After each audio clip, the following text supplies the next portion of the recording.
The Tale of Two Bad Mice. Once upon a time, there was a very beautiful doll's house.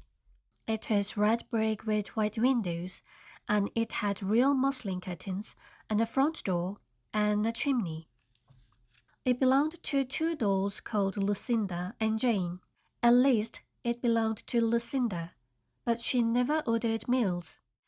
Jane was the cook, but she never did any cooking, because the dinner had been bought ready-made in a box full of shavings.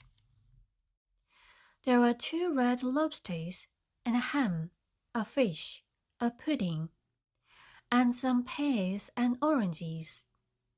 They would not come off their plates, but they were extremely beautiful. One morning, Lucinda and Jane had gone out for a drive in the doll's perambulator. There was no one in the nursery, and it was very quiet. Presently, there was a little scuffling, scratching noise in a corner near the fireplace, where there was a hole under the skirting board. Tom Thumb put out his head for a moment, and then popped it in again.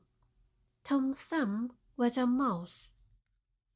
A minute afterwards, Hunca-Munca, his wife, put her head out too, and when she saw that there was no one in the nursery, she ventured out on the oilcloth under the coal box.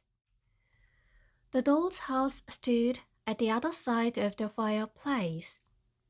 Tom Thumb and Hunca-Munca went cautiously across the hearthrug. They pushed the front door. It was not fast.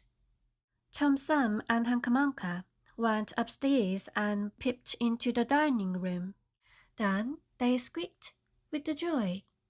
Such a lovely dinner was laid out upon the table. There were tin spoons, and lead knives, and forks, and two dolly chairs, all so convenient.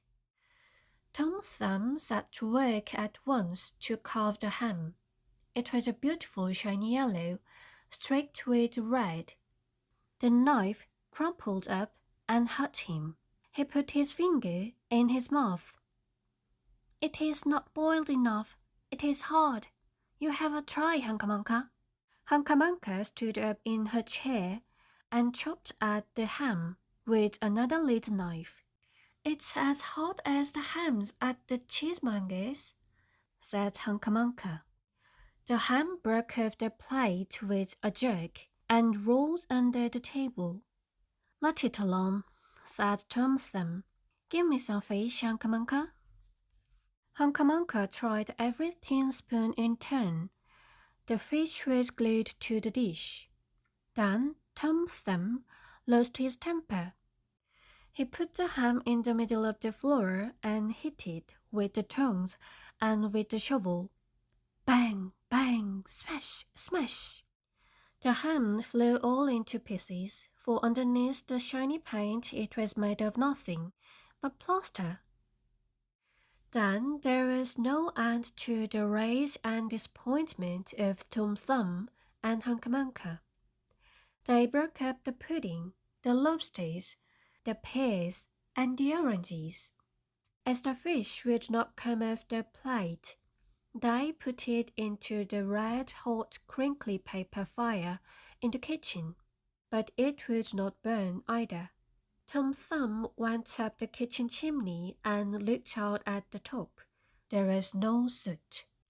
While Tom Thumb was up the chimney, Hunca-Munca had another disappointment. She found some tiny canisters upon the dresser, labeled rice, coffee, sago. But when she turned them upside down, there was nothing inside except red and blue beads. Then those mice set to work to do all the mischief they could, especially Tom Thumb. He took Jane's clothes out of the chest of drawers in her bedroom, and he drew them out of the top floor window. But Hunca-Munca had a frugal mind. After pulling half the feathers out of Lucinda's bolster, she remembered that she herself was in want of a feather bed. With Tom Thumb's assistance, she carried the bolster downstairs and across the hearthrug. It was difficult to squeeze the bolster into the mouse hole, but they managed it somehow. Then Hunca went back and fetched a chair, a bookcase, a birdcage, and several small odds and ends. The bookcase and the birdcage refused to go into the mouse hole. Hunca left them behind the coal box and went to fetch a cradle. Hunca was just returning with another chair when suddenly there was a noise of talking outside upon the landing. The mice rushed back to their hole, and the dolls came into the nursery. What a sight met the eyes of Jane and Lucinda! Lucinda sat upon the upset kitchen stove and stared, and Jane leaned against the kitchen dresser and smiled, but neither of them made any remark.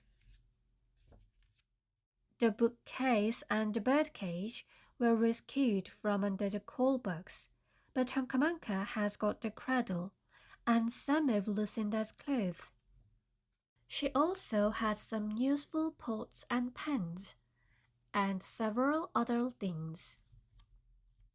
The little girl that the doll's house belonged to said, "I will get a doll dressed like a policeman."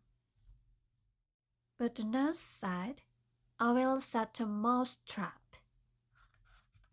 So that is the story of the two bad mice. But they were not so very naughty after all, because Tom Thumb paid for everything he broke.